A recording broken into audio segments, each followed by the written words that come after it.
program. Is he ready, Bernie?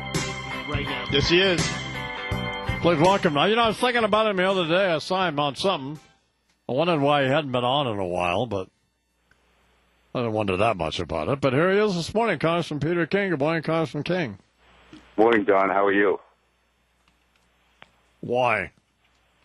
Why? Listen, all I know is you go 8, 9, 10 months, don't even have me on your show. I guess now your ratings are plummeting, and you want a superstar to come on to move you back up there. Yeah, that's what it is. No, actually, a lot of my friends. I was talking to a good friend of mine, Tom Dewey, last night, the track coach for him. He said, "Why are you going on Imus' show? He only uses you when he needs you." And but again, I guess I'm a nice guy, and I like to be nice to the old and firm people. So I'm with you. Thank you very much. I really appreciate that. So, it was from the heart. So John Kerry's. The reason one is because I love Bernard. He's a great guy, a wonderful human being, and I'm very sorry that I no longer represent him. It's one of the privileges I had as a member of Congress is for 20 years I represented Bernard McGurk, but now they moved me away. It would be helpful, Congressman King, if you didn't talk when I'm trying to talk. I was getting ready to ask you a question. Go ahead. Then you have to blurt out this nonsense about Bernard, who never really liked you anyway. No, by it's the not way. true. So long live the king. Anyway. Yes, Don. World's a mess, isn't it? It is. Yeah, it really is. Jesus. Did you think now Senator Kerry, well, kind of Secretary Kerry now, these off-mic comments? Somebody told me you thought it revealed how Secretary Kerry and the administration really feels about Israel. Is that right? Or yeah, to me, it showed a real sarcasm toward Israel. He was basically belittling the fact that Israel has tried to do all it can to limit casualties. And what was the term he was using? Fine-tuned or pinpoint. He was making sarcastic remarks about Israel's pledge to keep civilian casualties low and to make this as quick and as efficient an attack as possible. And I just thought you shouldn't talk the way about an ally, and it shows to me an underlying cynicism toward the one ally we have in the region. But wasn't it the Obama administration who sent Israel $1 billion to fund this Iron Dome anti-missile system, which, by the way, works and is saving hundreds of Israeli lives? How about that? And I say the administration shows a very almost schizophrenic attitude toward Israel. Now, the Iron Dome, that also was heavily funded under President Bush, who was a very, very strong supporter of Israel. I'm not making this a partisan issue. What I'm saying is, though, from the time the president came in, and he was, I thought, acting in a very demeaning way toward Netanyahu. He was suggesting a moral equivalency between the Israelis and the Palestinians. And when you had those 3 Israeli kids who were kidnapped, the first thing President Obama said, he hopes that both sides would show restraint, as if there's an equivalency between Hamas and Israel, and there's not. So you think that Secretary Kerry and the administration favors what, Palestine over Israel? Is that what you think? No, is that what you're saying? No, I'm saying that they. Are you saying they don't like Jews? Are they anti-Semitic? Now, why do you say that? That is such a horrible thing to say. Well, I know it is, but it's typical of you. No, seriously, Don. No, what I'm saying is that this administration has a very ambiguous attitude toward Israel. The way they treated Netanyahu, the way they suggest an equivalency between Hamas and the U.S., the way President Obama did his apology tour in 2009, in effect blaming the U.S. for many of the problems in the Middle East. He does not have the consistency of leadership, the clarity of leadership that is necessary. He has no anti-Semitic feelings, no anti-Jewish feelings, but he sees Israel, I believe, as being too aggressive in defending its rights. And he believes that somehow if we reach out the hand of friendship, if we just address some underlying social concerns that Hamas has, that it might be a way to bring peace. And I'm saying I believe that's not the case. Hamas is dedicated to the destruction of Israel. And no matter what you give them, it won't be enough. But I was talking to somebody, I forget who it was now, about this.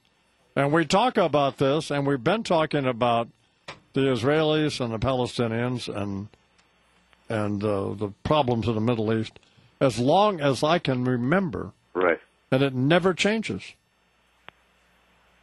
No, and I would say that while no one in the world is perfect, the fact is Israel holds itself to higher standards than any other country in the region by far, and that I say the underlying issue is the Palestinians refusing to accept the existence of the State of Israel. Now, there has been a lot of success in other countries. Egypt has come to peace with Israel.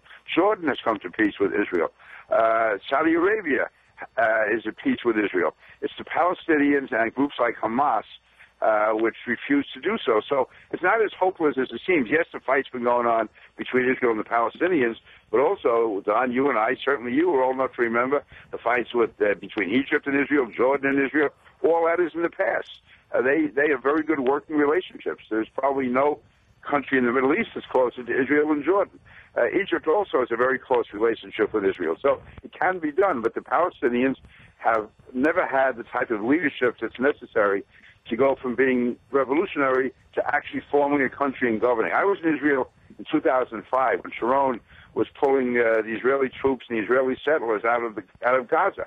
That took a lot of guts on his part, and there's a lot of resistance from the settlers and other people in Israel, but he did it. And yet, in return for that, the Palestinians and certainly Hamas were unable to carry out a functioning state in Gaza. They had the opportunity, and they constantly screwed up. We're talking with Congressman Peter King here on the Imus Morning Program. It actually makes some sense. So, 17:16 till the hour. This Malaysian jet that was shot down. What's your take on all that? What are you talking about?